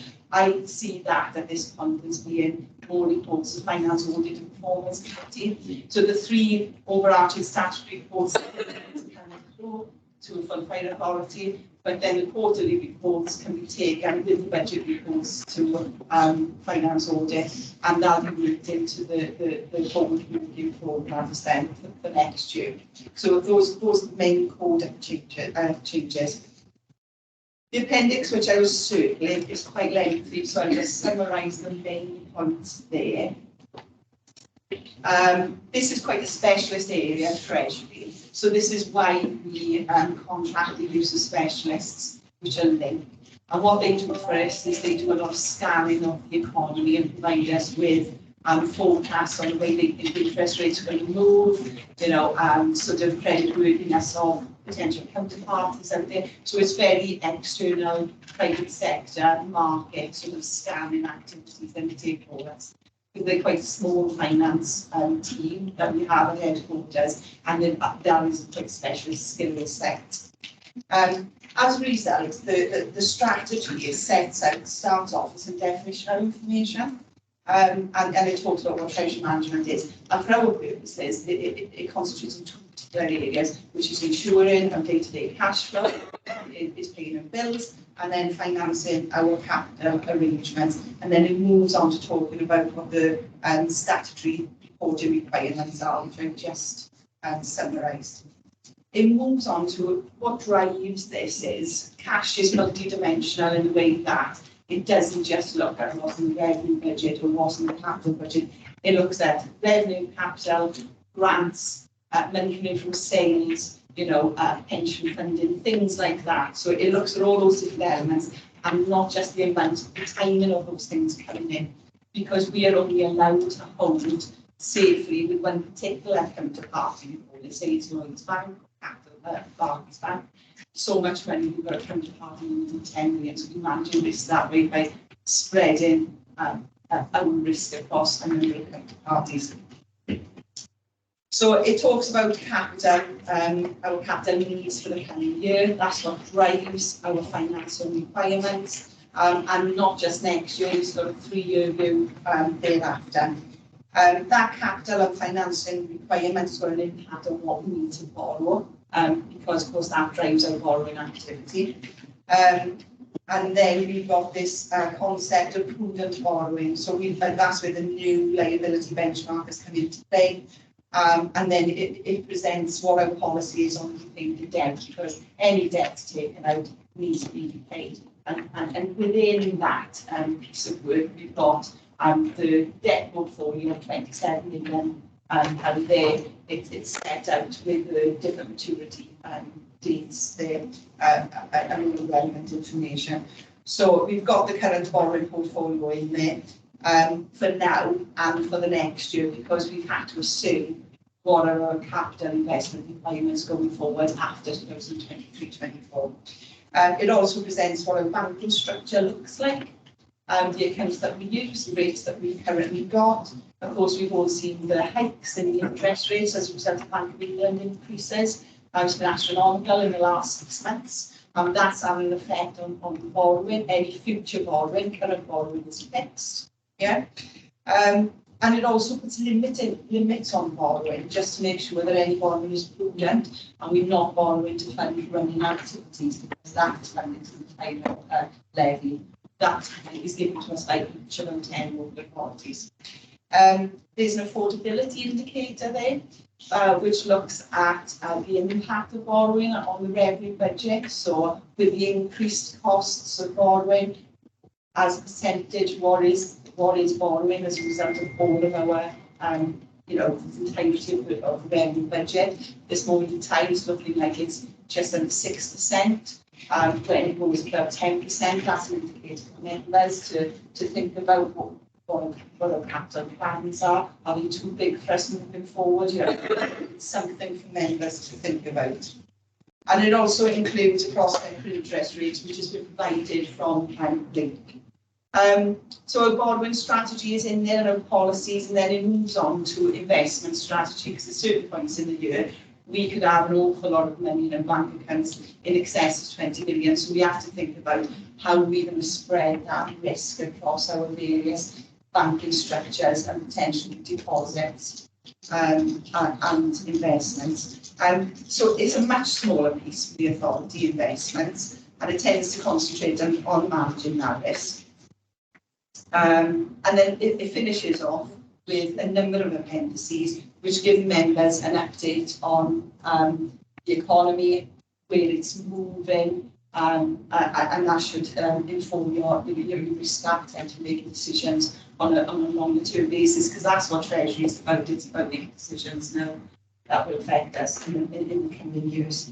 There's a scheme of delegation in there which talks about the process that we've got in place, which is to take the Treasury reports as a finance audit first for an initial scrutiny and a pass, and if they like to be seen, they recommend them to full final authority for approval, which is what this is done today.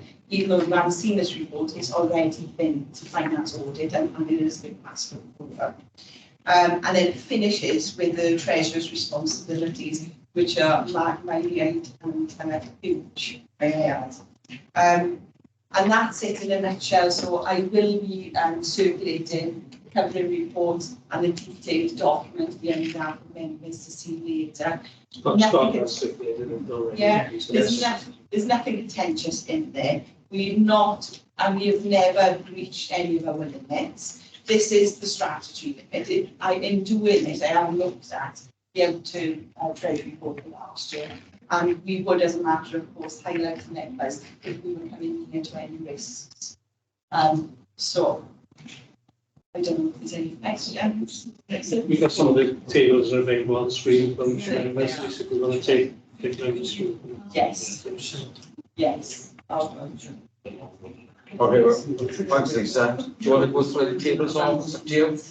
I just did a whistle stop tour. I think that's, as I mentioned at the beginning, above there's a table to begin with, which highlights what our capital aspirations are. You driving, Scott? No, I'm driving. Oh, you? I'm driving. Unfortunately, that's why it's so rubbish. So this year is a really useful table, and it tells you everything you need to know about how, what is driving out borrowing activity. So immediately you can see there what the capital spending plans are. Now I know that's in summary, but outside of this report, we present the detail of that. So the capital spending plans are what drive everything else, everything comes into that.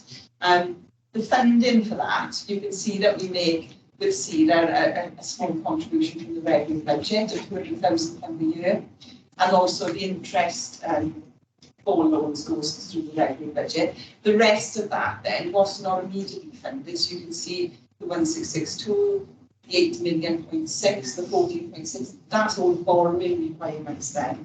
So that's borrowing yet to be made.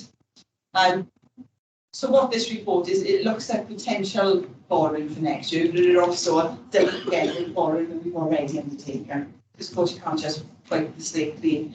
And with our borrowing portfolio, we have a number of very long-term loans on there. And we've got a very good net book rate at the moment of less than 4% interest, because they have been low for many, many years, haven't they? So this looks at our capital needs, our financing needs, the repayment of the financing, which you can see as MRP there, and it pays that against, and it works out the capital financing requirement, which is the CFR. And what's interesting there is you can compare then the actual borrowing, which is down below, against the CFR, and you can see that we're in an under-borrowed position. Warning bells tend to ring for members if you're in an over-borrowed position, which tends to mean you borrow more than you need. Now that can occur on a temporary basis, but we've never been there. We tend to run our cash resources down here, because there's a cost of carry. So we've got some assumptions there for investments. Let's just say that borrowing is good at the moment, because we're now borrowing on the higher rate. We're still on the lower rate. Our current loan portfolio, we have borrowed for over a year. So it is. But I mean, the indications at the moment are that rate's going to come back down. You just don't know. So the timing of borrowing when you need to do it is fairly critical. So yeah, that's a useful table there. Go underneath then, Chris, what's after that? It looks at our prudential borrowing, that table, doesn't it? Talks about the CFR, which is our underlying need to borrow. And this is the new liability benchmark, which makes, just as I described, that we're not in an over-borrowed position. And it does that over a number of years. So it's all good there. We can move on to that, Chris. This presents members with all the financial reserves that can be used. Those usually reserves have been lifted from the balance sheet. They've got a mix of usable and non-usable reserves. So they look at general reserves included in that, the change management reserve, things like that, and some provision. Working capital is a mix of our debtors, our current cash position, and our creditors. Moving on from that, Chris, that's our policy on MRP, which is repayment of debt. Moving on. Again, that is our current portfolio, what it looks like now, what we think is going to look like then for 23-24, and then 2 years after that.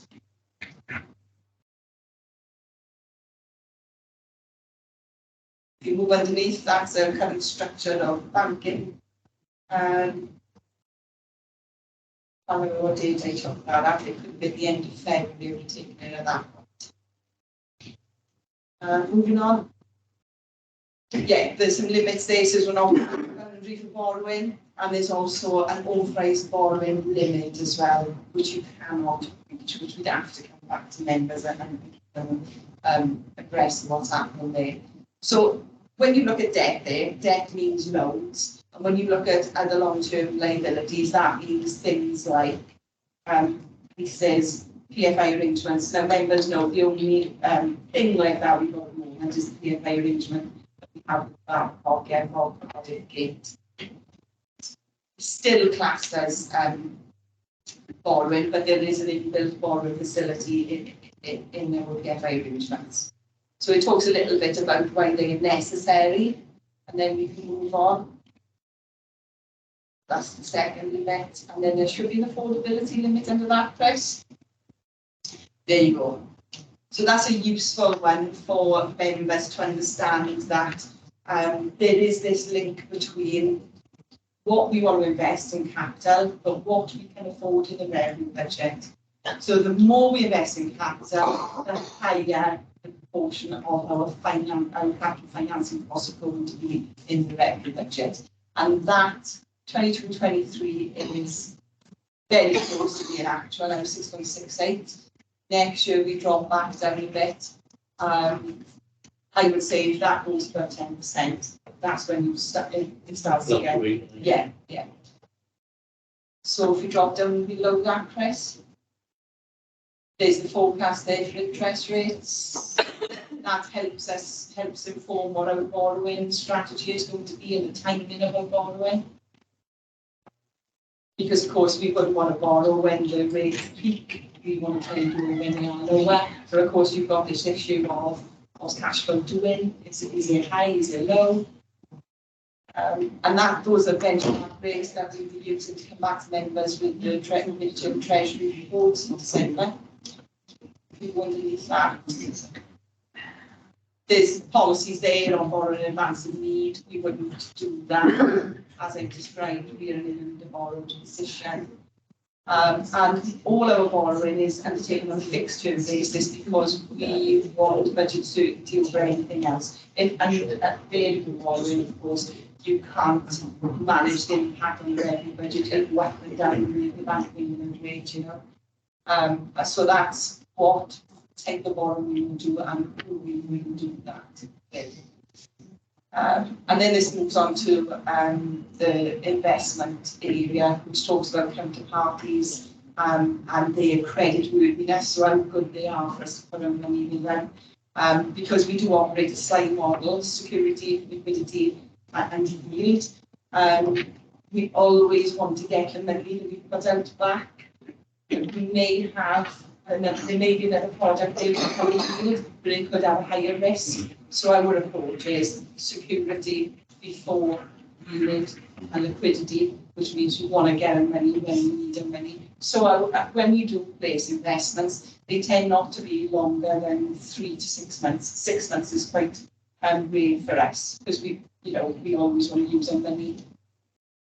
I'll just say, investment normally is all equipment and all vehicles. Yes. As well as those stuff, but there's our bigger buildings, a building portfolio, land building portfolio, fleet is the second bit, and then you've got the equipment and the ICT infrastructure items.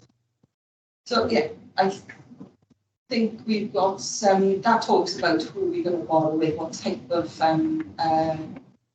organisations we borrow with, and then give some benchmark rates for us to be able to assess our position performance against.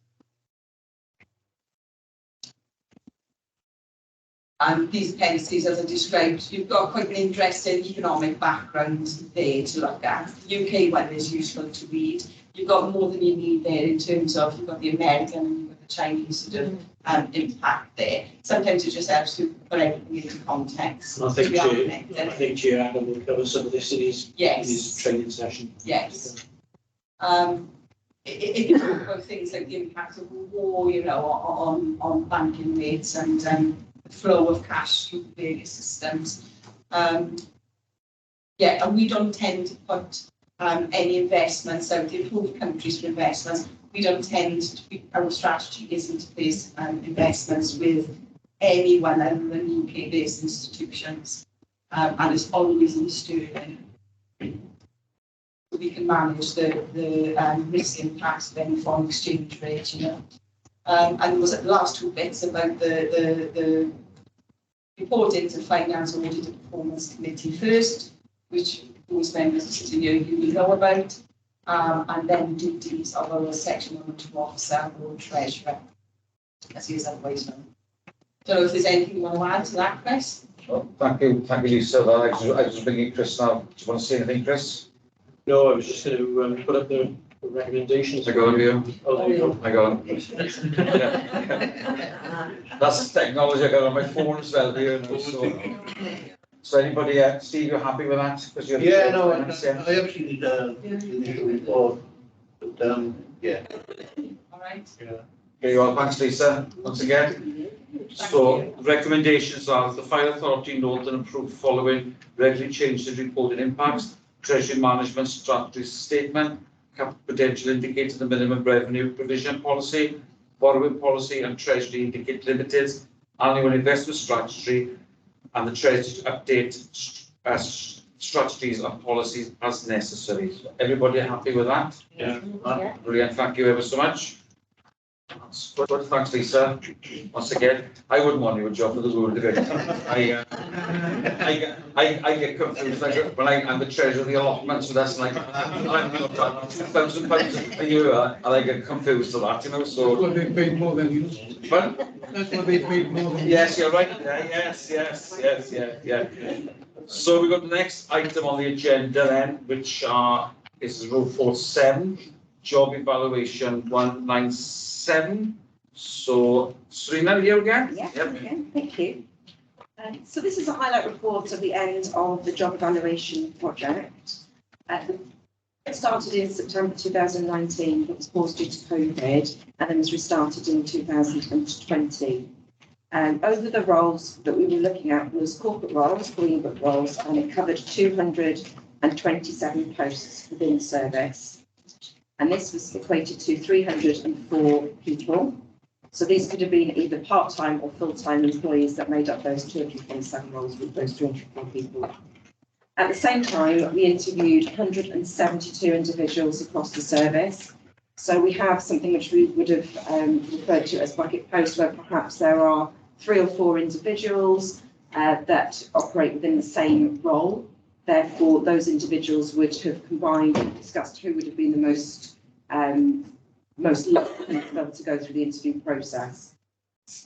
The external company that we used came in to facilitate the front end of the process and conducted those interviews across the board. And this actually covered over 13 job-related factors within that time. When completed, the outline of the results are on sort of page 199. What we can have a look at there is that 28.43% of the posts were actually affected. Now, so that means that 71.57 remained the same across the board. Of those that were affected, we had 21.12% where individuals' post grades were increased in terms of salary, and where the grade was decreased, it was actually 7.3%. Now, within that table on the top right there, what you can see is the actual breakdown of male and female within that. So we were talking earlier about the gender pay gap. You can see there that from the 58 individuals where the grade increased, nearly 3/4 of them were actually females. So that's 43 individuals versus 15 males. Again, where the posts decreased, 12 females and 9 males, so a lesser amount there, so more sort of around 54, 56%. Following the particular process, there was an appeals process whereby anybody, whether they'd actually moved in terms of the salary or whether they'd actually stayed the same, were able to appeal. And this was heard by senior managers and union representatives. During this period, 52 individuals appealed, 37 were successful, and therefore within the 21 that were actually in detriment, so that's 7.3%, this reduced to then being 3 individuals left that were actually in detriment. Now, out of those 3, one of those is going to be likely to be retiring this particular year.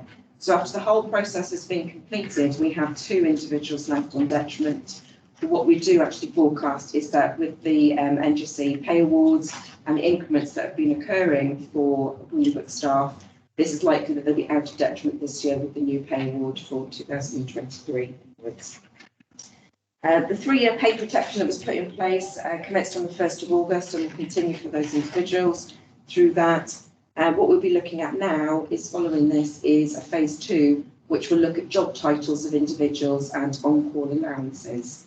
So this will just provide some updates really around where we stand at the moment as the service and what we'll be doing moving forward in relation to job valuation. Questions? Thanks, Stephen, for that. Any else here? If 37 of the 52 appeals are successful, do you then run into a situation where you start to doubt the initial job evaluation, whereby, you know, if 21 people appear and only 3 of them are successful, then surely everyone gets into the outcome of appealing. So if you doubt your initial evaluations. I think it was really important that we undertook this exercise. We did need to make sure that everybody is remunerated effectively. Now, had we not undertaken that, so we're talking about those people that haven't been affected, we've also got 21% that have been affected in a positive way. So this isn't just about necessarily dropping the bar for some individuals. It's also about raising it and making sure that everybody's remunerated fairly. And this is a very, very positive practice that is run quite often within HR and across public sector bodies. So I think it's important that we made sure that everybody had a fair opportunity to outline what they do within their roles and to be paid fairly for it. Yeah, so I agree that process should be undertaken, but if the vast majority of appeals are granted, you're then going to go through a stage where you look at your initial evaluation process and scrutinise it. Can I check? Yeah. Myself and two, Alison and Geraint, were members of the appeal panel and chaired the panels. What I would say from a personal view, I thought the initial job evaluation was very good. And I take that on the back of job evaluation was previously done over 10, 15 years ago. I think it was, considering I'm not expert in the field, considering all the job evaluation processes that I was aware of, I think the success rate was very good, and I think the way we handled appeals was good. I think it was saying 37 of 52 were successful. I generally think the job evaluation process and the appeals process was good. In answer to your question, I think the initial job evaluation was quite accurate, I believe, compared to other systems that are used in other services. I don't know. Yeah, I would agree. So it's quite a systematic process, and the front end of the process was undertaken by some consultants that were brought in, and so what we saw was an individual sitting down with a consultant and talking about their role. So I think so every person had the opportunity to appeal, and some of those appeals would have been where the individual was sat at the same grade post job eval. So I don't think the system lacks credibility in any way, shape or form. I think as panel members, so Darry, myself and Geraint were the appeal panel chairs, what that did allow was the individual to come in and for us to perhaps really scrutinise more detail around what the role looked like, what particular aspects that we really needed to do a deep dive in. But I have confidence in the process from start to finish, if that makes sense. Just one other thing to add. I think whilst Al was talking, and he just brought back some of the appeals, and I think the job evaluation process is used in many organisations, public sector. I think because of some of the appeals we were hearing, the specialist roles in some of the roles we have within the fire service, perhaps it wasn't recognised in this sort of generic system, and that's what we found with a lot of appeals. The specific role they do for a fire and rescue service is different to working in any other local authority, perhaps wasn't taken into account. I think a lot of the appeals went up because of the specific role they did, which wasn't captured in the generic model that we use. Cheers. Hang on, well, you got very good now. Who was first? Ian was first, is it? Yeah. I think I had the same question. Over 2/3 of the appeals being when I initially thought maybe the process wasn't right. However, the clarity of your answers shows that how good your appeal system is, that it's looked at openly and fairly, and you're going in there with an open book and you're taking everything into account. So thank you. Martin? Yeah, just to answer that, really, I think the longer you leave it before you undertake a review, there's a lot of capture and you know, this exercise has been very comprehensive over a 2-year period. But I think what has to be built in then is a review. You know, it's a very onerous job, obviously, but there has to be some balance between timetabling further review and taking the process again. So just to ask the officers, when do you think that this process would be followed up? Yeah, thank you. So I think good practice is generally every 10 years or so. So I think that's the time frame we would work to. Sounds about right. Last but not least? No, it's okay, Jez. Right, that's okay. So there's no vote, this is just recommendations. So the members note the, so it's not recommendations, but no. Members note the implication of the comprehensive job evaluation excellence of this report. Okay, thank you, members. And thanks, Serena, for that. Thank you for everybody for that. So really good bit of work. So 203. Jude Hill. Yeah, thank you, Chair. I'm mindful of the time, so I'll be brief. I think members would agree it's been a very challenging year, really, with the IT restoration, the budget discussions that we've had with local authorities and Welsh Government as well. But this report has given me some pleasure in presenting to members some of the positive aspects that you can see on Appendix 1 and page 207 onwards. There's a summary activity of the authorities' committees, the terms of reference and the specific work areas for each of the committees, and then moving down on to page 209 then, just a sort of summary on a page of some of the activities that's been going on across the service. So our colleagues in Ukraine with the change of PP that we had, that we could then send some personal protective equipment over to Ukraine. Essential, putting a defibrillator on each of our and every one of our fire stations across South Wales, enhancing the bit that we made around pledging that our fire stations are safe havens for those who are vulnerable in our community. So really having that place to go within the community. UK Festival of Rescue, we once again continue to support our skills, experience and competence by sending teams to the UK Festival of Rescue. That was held in West Midlands, very successful. Again, we see staff on the podium of a national competition as well. As you know from Chair's announcements, we've recently had firefighters deployed to Malawi, and before that, the previous fire authority meeting, pleased to support the deployment to UK International Search and Rescue for firefighters from South Wales and Mid and West. A team of 5 went with UK firefighters to Turkey as well. Pride event supporting our LGBTQI+ event, which I know the Chair attended as well, and so pleased to see so many members of the service being able to take part in the event and the parade as well. We hosted a 999 rescue event where we demonstrated with partners our operational capability, but also the opportunity for our community to engage, shaping our objectives, which you've seen today, engage in our environmental and sustainability objectives as well. And it was a very well attended event in Cardiff Bay.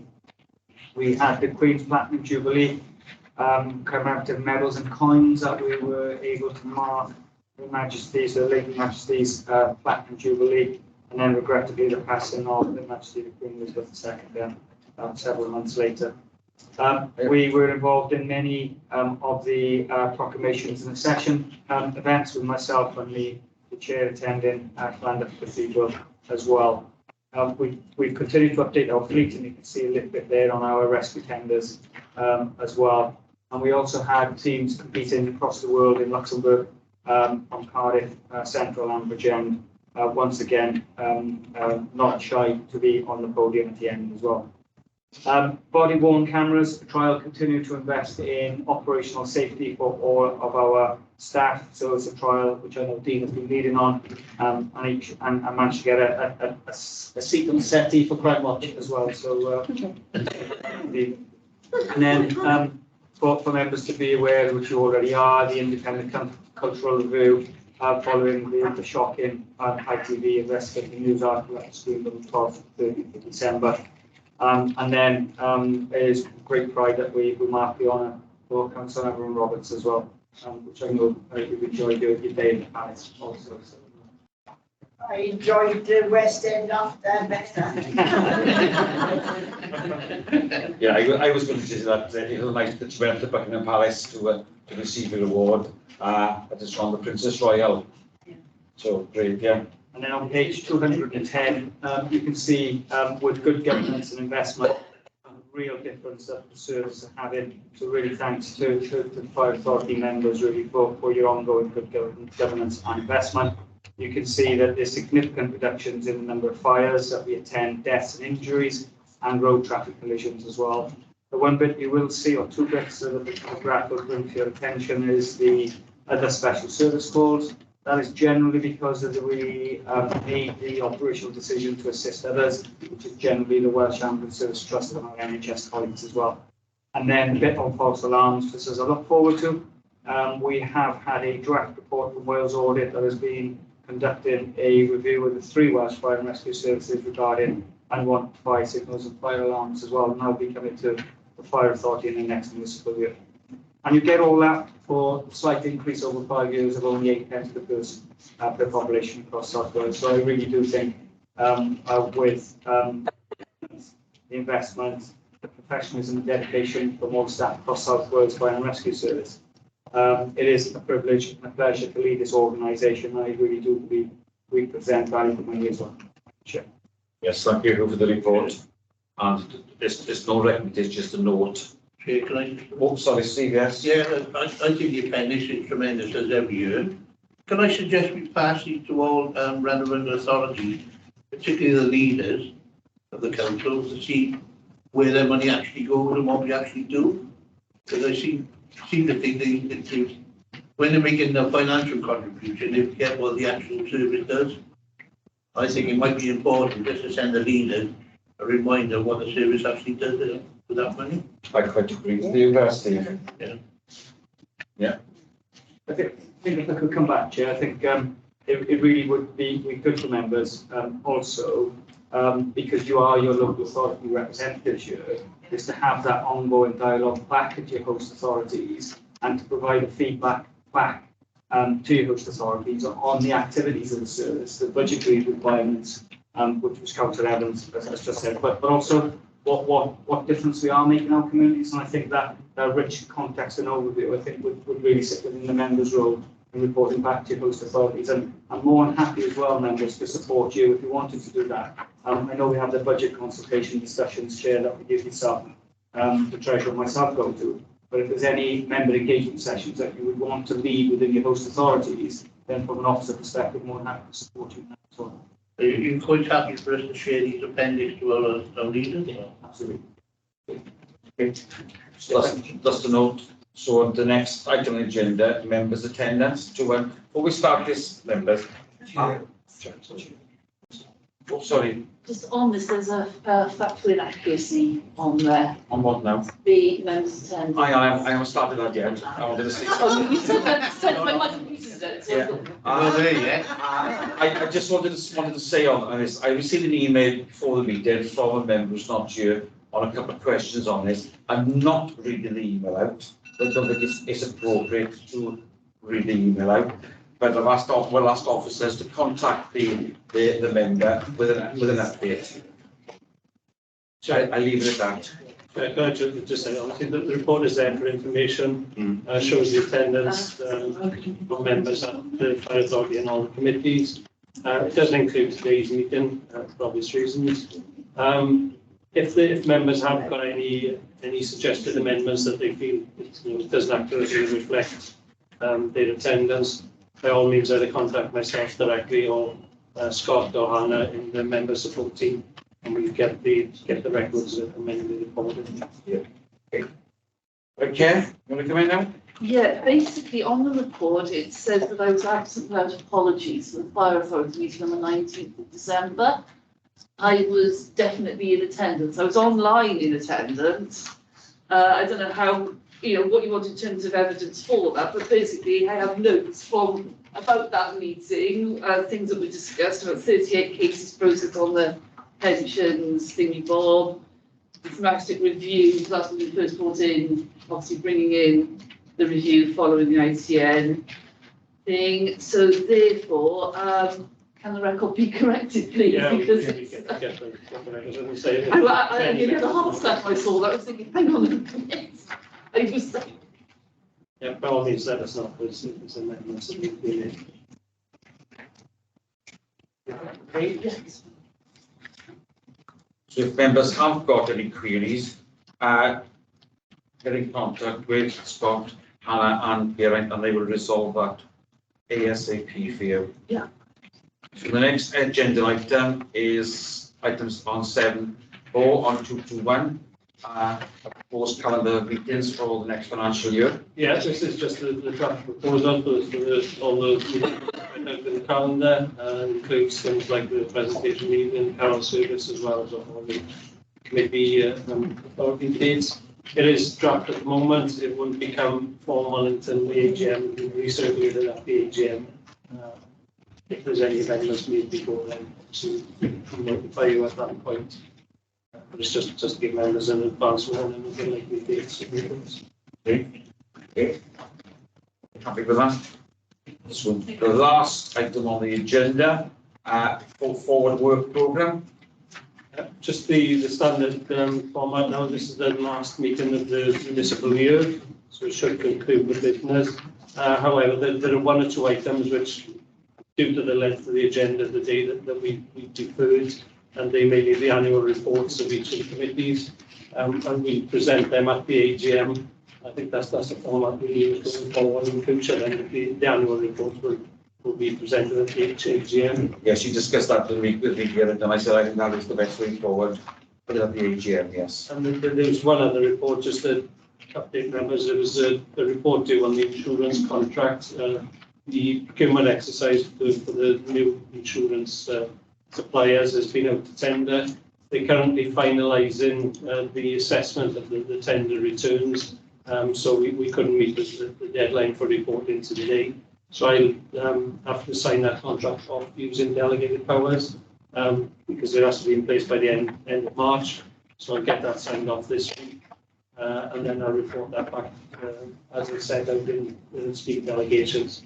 I'll report that retrospectively to the first meeting possible. Yep. I've got no urgent business, so I declare the meeting closed. Diolch yn fawr iawn. Thank you. Thank you.